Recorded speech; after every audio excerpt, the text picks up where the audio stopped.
What happens when a tipsy mistake puts you in the crosshairs of the Korean mafia? Maya Ellis sent one naughty text to the wrong number and woke up to armed guards at her door. Now she's fake dadding a crime boss to stay alive, but the lines between pretend and real are getting dangerously blurred. Will she survive 8 weeks in his world? Or will love be the most dangerous game of all? Drop a comment below telling us where you're watching from and what time it is right now. Are you team run away or team stay for love? Let's see how global this story goes. Maya Ellis stared at her phone through wine-blurred vision, her thumb hovering over the send button. The empty bottle of Moscato on her coffee table told the story of her evening. Another failed relationship. Another night alone in her studio apartment above O'Malley's bar where she worked.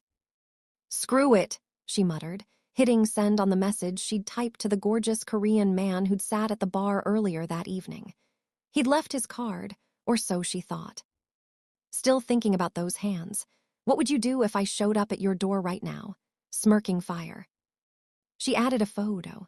Nothing too explicit, just her in a black silk robe, one strap sliding off her shoulder. The message whooshed into the digital void. Maya tossed her phone aside and collapsed on her couch, letting the wine pull her towards sleep. 3 minutes later, her phone buzzed. She grabbed it, expecting something flirty back. Instead, her blood went cold. "This is Lee Joon-min. We need to talk. A car is coming for you. Be ready in 1 hour. Delete nothing." What the hell? Maya shot upright, suddenly very sober.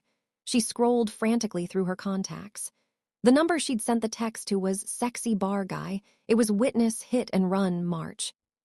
6 months ago, she'd witnessed a black sedan clip a pedestrian outside her bar. She'd written down the license plate and a phone number someone had shouted. The police had told her they'd handle it. She'd forgotten all about it. Until now. Oh my God, oh my God, oh my God. Maya's hands shook as she tried to delete the message, but it was too late. The read receipt glared at her mockingly. Her phone rang. Unknown number. Hello. Ms. Ellis. The voice was deep, controlled, with the faintest hint of an accent. You have 1 hour. Wear something appropriate. Bring identification. Tell no one. Listen, there's been a mistake. There has been. We will discuss the consequences. 59 minutes. The line went dead. Maya stood on the sidewalk at exactly 8:00 a.m., her heart hammering against her ribs.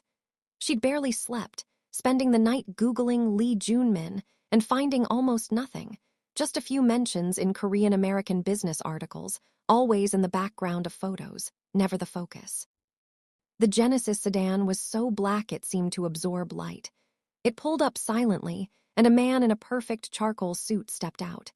He was young, Korean, with eyes that assessed her like a security camera. Ms. Ellis, I'm Mr. Kang, please. He opened the rear door. Where are we going? Mr. Lee's office. Can I just explain? It was an accident, I didn't mean. In the car, please. His tone wasn't rude, just immovable. Maya climbed in. The interior smelled like leather and something expensive. Cedar, maybe. Mr. Kang drove in silence through downtown, eventually pulling into an underground garage beneath a sleek glass building she'd passed 100 times without really seeing. They took a private elevator. No buttons inside, just a keycard scanner. The elevator climbed smoothly, silently. Maya's ears popped. Mr. Kang, I just want to apologize. I was drunk, I mixed up numbers. Save it for Mr. Lee. The elevator opened directly into a penthouse office. Floor-to-ceiling windows overlooked the city. The furniture was minimal, clean lines, dark wood, nothing unnecessary. And behind a massive desk sat a man who made Maya forget how to breathe. Lee Joon-min was probably 30, though his eyes looked older. Sharp cheekbones, black hair precisely styled, a navy suit that probably cost more than Maya's car. But it was his presence that froze her, the absolute stillness of someone who'd never needed to prove anything to anyone. Sit, he said quietly. Maya sat. Joon-min slid her phone across the desk, her actual phone, though she hadn't given it to anyone. Her message glowed on the screen. How did you? Do you understand what you've done? It was a mistake. I thought I was texting someone else. That number, Joon-min interrupted, his voice deadly calm, is monitored by my security team. Every message is logged, analyzed, and reported, which means 12 people in my organization now believe you are my secret lover. Maya's mouth fell open. You're what? Furthermore, that belief has already reached my competitors, my enemies, people who would very much like to hurt me through anyone I care about. But you don't care about me. You don't even know me. They don't know that. Joon-min leaned back, steepling his fingers. You witnessed an incident 6 months ago. You took down a license plate. That vehicle belonged to a rival organization. Your number was flagged as a potential witness. I kept it in my contacts as a precaution. So this is all because you sent explicit content to a monitored crime investigation line. Yes. Maya wanted to die, or throw up, or both. What happens now? Joon-min was quiet for a long moment, studying her with those unsettling dark eyes. Now, Ms. Ellis, you have 2 choices. You can go home, and I will do my best to protect you from a distance while my rivals attempt to kidnap, interrogate, or kill you to get to me. Maya's vision swam. Or you agree to pose as my girlfriend for 8 weeks, long enough to make the relationship seem real, then fade naturally. I'll provide complete protection, secure housing, financial compensation, and ensure you emerge from this safely. You want me to fake date you? I want you to stay alive. The method is secondary. What would you do? Comment below. Would you take the deal or run? And where are you watching from? Let's see how many countries we can get. Maya moved into the apartment 3 floors below Joon-min's penthouse the next day. It was bigger than any place she'd ever lived. 2 bedrooms, a kitchen with marble countertops, windows that overlooked the city. This is temporary, she kept reminding herself. On day 2, she met Aunt Soo-jin. The woman who entered Maya's apartment was in her 60s, elegant in a cream blouse and tailored pants, her silver hair in a perfect chignon. She looked Maya up and down with the precision of a jeweler examining a flawed diamond. So, you're the bartender. Nice to meet you too, Maya said. Soo-jin set down a leather bag. We have 1 week to make you presentable for Mr. Lee's world. Sit. For the next 6 days. Maya's life became a crash course in a world she'd never imagined. Soo-jin taught her how to hold a champagne flute, stem only, 3 fingers, how to make small talk at galas, ask questions, never volunteer information about yourself, and how to walk in heels without looking like a newborn giraffe. Why does this even matter? Maya asked on day 4, her feet aching. Because Mr. Lee's enemies will look for any weakness. If you seem out of place, they'll know you're fake. If they know you're fake, they'll know you're vulnerable. If you're vulnerable. I'm dead, got it. Soo-jin's expression softened almost imperceptibly. You're a smart girl, Maya. Smarter than most who end up in this situation. Use that. On day 7, Joon-min came to inspect her progress. Maya stood in the center of her apartment in a simple black dress, Soo-jin's choice, her hair professionally styled, makeup subtle but polished. Joon-min walked a slow circle around her, saying nothing. Maya's skin prickled with awareness. She'll do, he finally said to Soo-jin. I'm standing right here, Maya snapped. The corner of Joon-min's mouth twitched, almost a smile. Tomorrow night, art exhibition, high profile, you'll stay within 3 feet of me at all times, don't drink, don't wander, don't answer questions about our relationship with anything but a smile. Anything else, Your Highness? Now he did smile, a small, dangerous thing. Don't embarrass me. The gallery was all white walls and floating sculptures that Maya was 90% sure were just twisted metal someone had called art. But the people were the real masterpieces. Women in gowns that cost more than Maya's annual salary. Men in suits so perfect they looked painted on. Everyone beautiful, everyone watching. Joon-min's hand rested on the small of Maya's back, warm through the thin fabric of her dress. To anyone watching, they looked like any other couple. "Smile," he murmured. "I am smiling. You look like you're at a dentist appointment. I feel like I'm at a funeral." An older Korean couple approached. Joon-min's posture shifted subtly, more formal. "Mr. and Mrs. Choi, good evening." Joon-min, Mrs. Choi's eyes fixed on Maya with laser precision. "And who is this?" "Maya Ellis. Maya, the Chois are old family friends." Maya extended her hand, remembering Sujin's lessons. "It's lovely to meet you." Mrs. Choi's handshake was limp, dismissive. "Ellis, that's American." "Yes, ma'am, my father, from Georgia." "I see." The woman's smile didn't reach her eyes. "How unexpected." They moved on, Maya's jaw hurt from clenching. "I'm sorry," Joon-min said quietly. "For what?" "This world, it's not kind to outsiders." "You think?" They made it another 20 minutes before Rico Han appeared. Maya felt Joon-min tense before she saw the man approaching, younger than Joon-min, maybe 28, with a smile that belonged on a shark. Two men flanked him, obviously security. "Joon-min, how wonderful to see you here." Rico's English was perfect, unaccented. His eyes slid to Maya. "And with such beautiful company."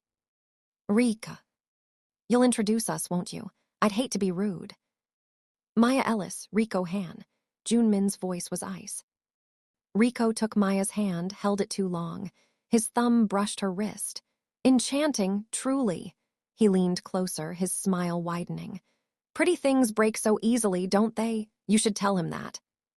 Then he was gone, disappeared into the crowd like smoke. Maya's hand was shaking.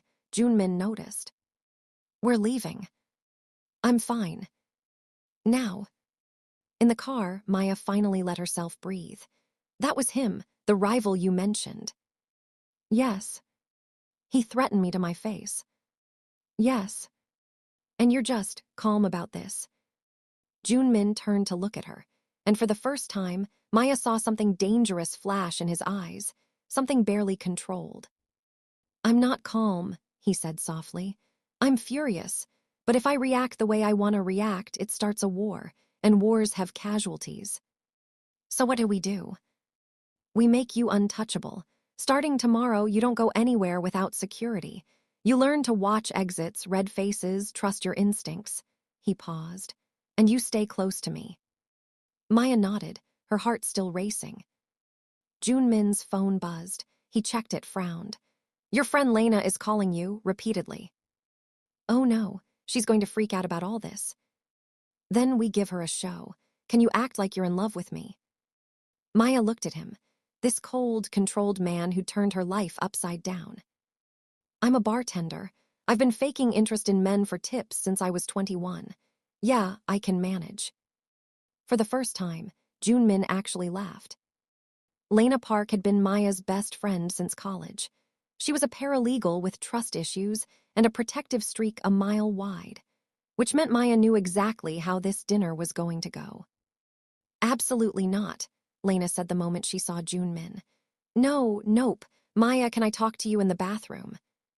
They were at an upscale Korean restaurant, Joon-min's choice. He rose politely as Lena dragged Maya away. "Have you lost your mind?"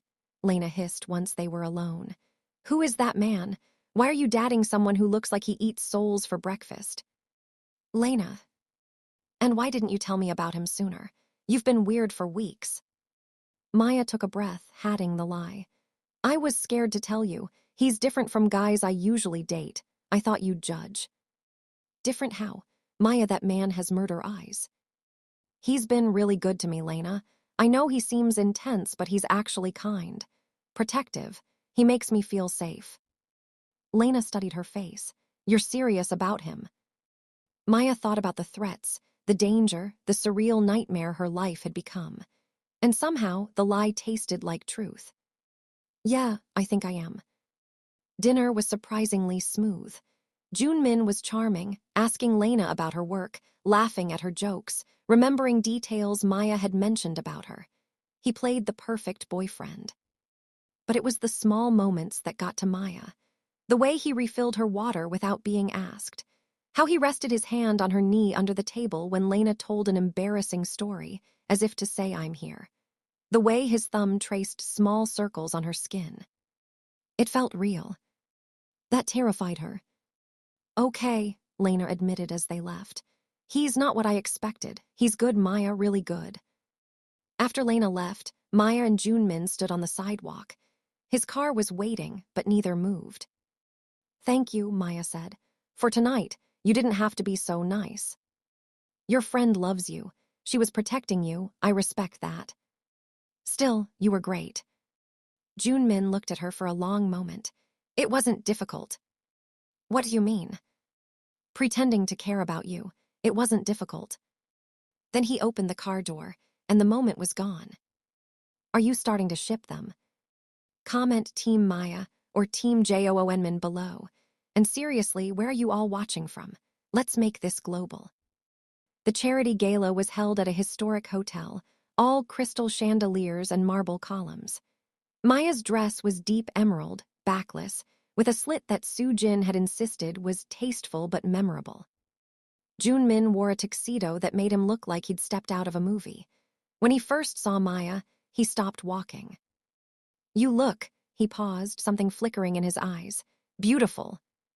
"Don't sound so surprised." "I'm not, I'm just," he offered his arm. "Ready." The gala was a minefield of mafia politics disguised as charity.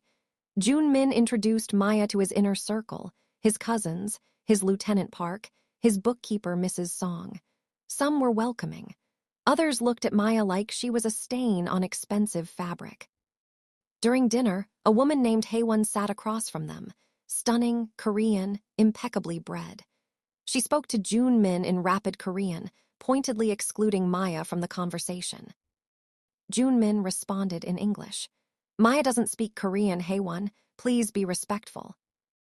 Haewon's smile was poison-sweet. "Of course, I forgot how accommodating you've become." After dinner, Maya escaped to the balcony. The city glittered below, indifferent to her crisis. "She's your ex, isn't she?"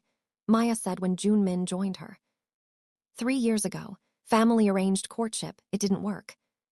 Because she wanted the status, not the person." Maya turned to face him.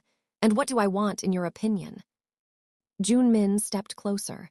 "I think you want to survive. I think you want your life back. I think—" He stopped, his jaw tightening.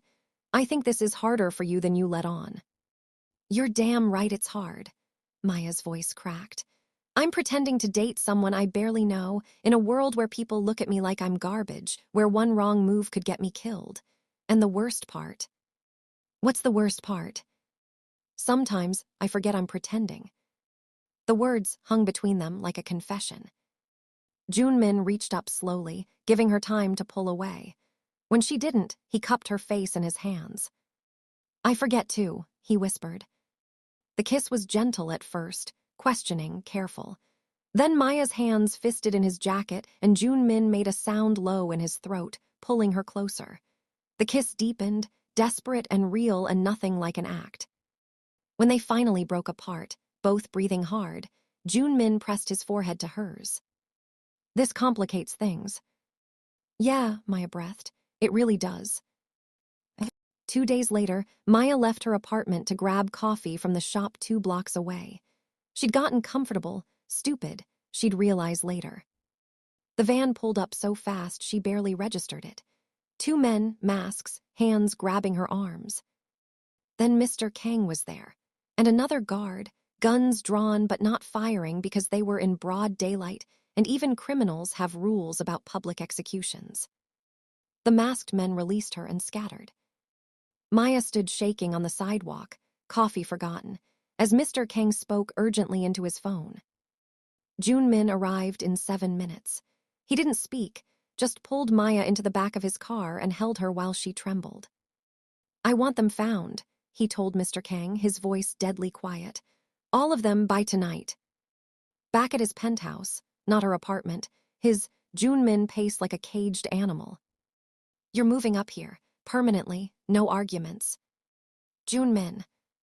"They tried to take you, Maya.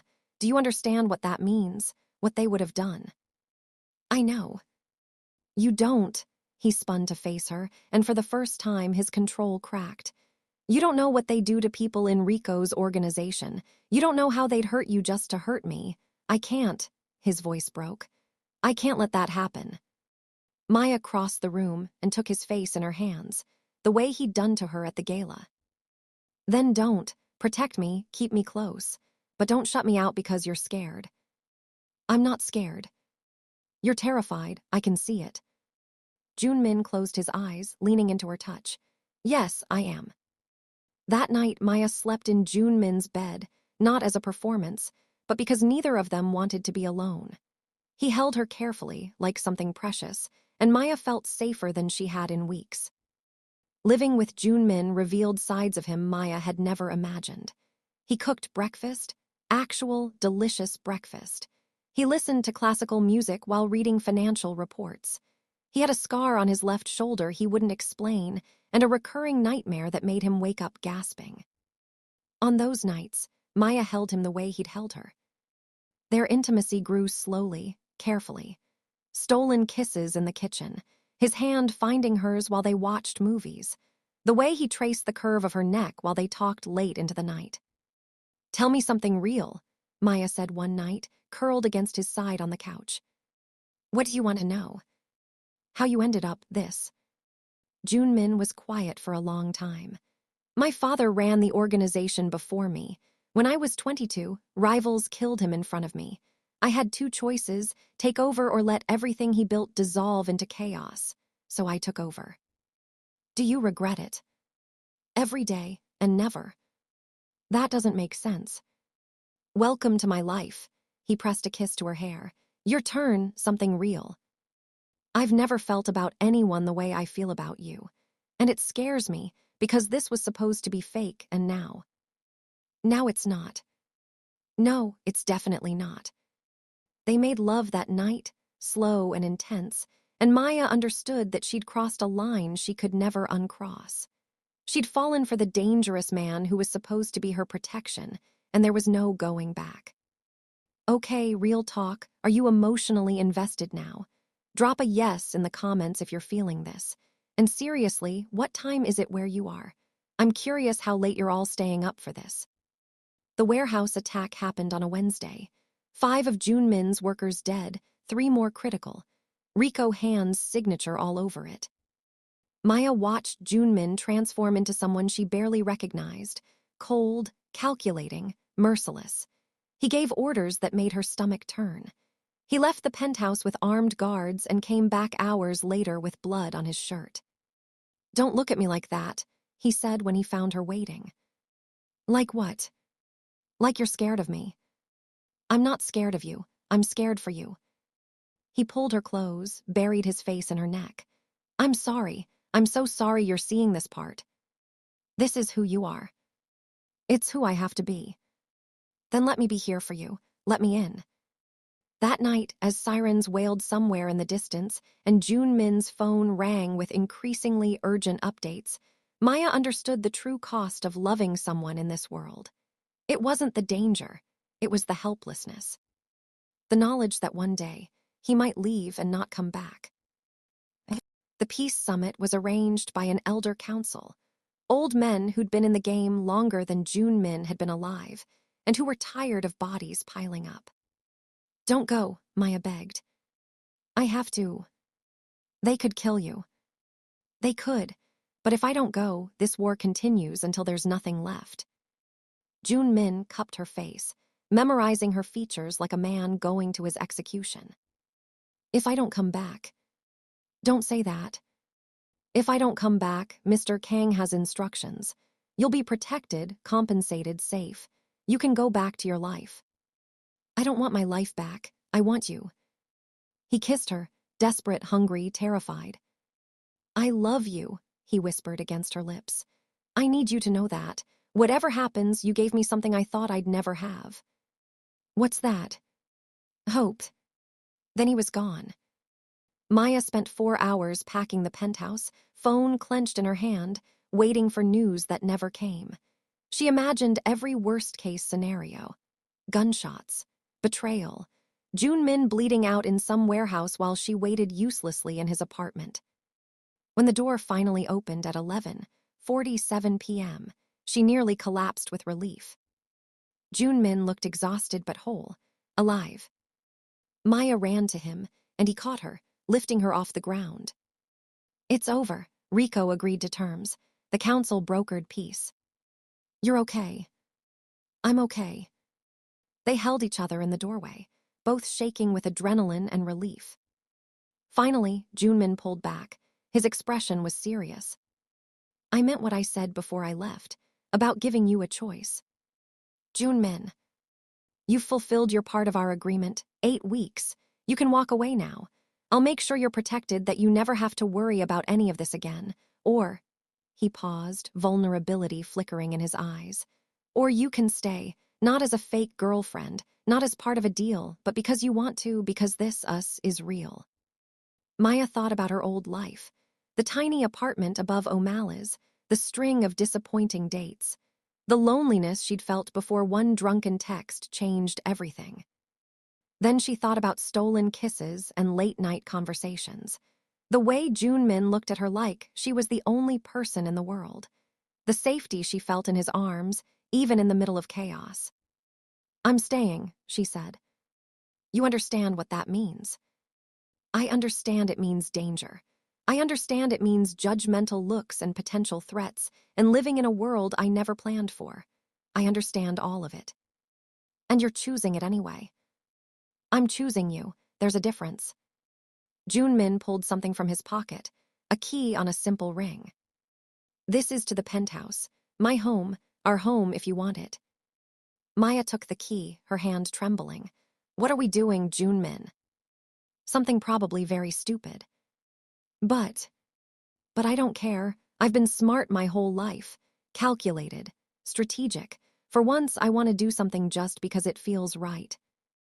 And this feels right. You feel like the only right thing in my entire life." They sealed their decision with a kiss that tasted like promises and second chances and future neither of them could predict. Maya adjusted the strap of her dress as she checked her appearance in the mirror. Behind her, Joon-min was buttoning his shirt, his movements precise as always. "Do we really have to go to this thing?" she asked. "Unfortunately, yes. Family obligations." "Your mother still hates me." "My mother hates everyone. It's her love language." Maya laughed, turning to fix his collar. "Well, Lena thinks you're great, so at least I'm ahead on that score." "Your friend is terrifying." "She's a paralegal. Being terrifying is in the job description." They'd found a rhythm, somehow, a life together that shouldn't work but did. Maya still bartended 3 nights a week because she loved it, though now Mr. Kang sat at the end of the bar pretending to be a regular customer. Joon-min had started legitimizing parts of his business, which his counsel hated but tolerated. It wasn't perfect. There were still threats, still dangers, still nights when Maya woke up scared. But there were also mornings when she woke up next to someone who loved her. Afternoons when they cooked together. Evenings when they sat on the balcony and watched the city lights, planning a future that once seemed impossible. "Ready?" Joon-min asked, offering his hand. Maya laced her fingers through his. "With you, always." As they left the penthouse, Maya's phone buzzed with a text from Lena. "Dinner tomorrow. I need details on how you domesticated the murder king." Maya smiled, typing back. "He domesticated me first." "So what did you think? Did Maya make the right choice? Would you have stayed or run? Drop your thoughts in the comments below. If you loved this story, smash that subscribe button because we've got more dramatic, romantic, edge-of-your-seat stories coming your way. Hit the like button if you're Team Maya and Joon-min, and drop a comment telling us. 1. Where you're watching from. 2. What time it is right now in your location. 3. Whether you'd take the deal if you were in Maya's situation. We're trying to see how many countries we can reach with this story. Help us go global. Share with your friends who love a good mafia romance with a twist. And here's a question for you. Should we do a part 2 showing what happens when Maya meets Joon-min's family officially? Let us know. Until next time, stay safe, stay dramatic, and remember, Sometimes the wrong text leads to the right person. Red. Don't forget to turn on notifications so you never miss a story. See you in the next one.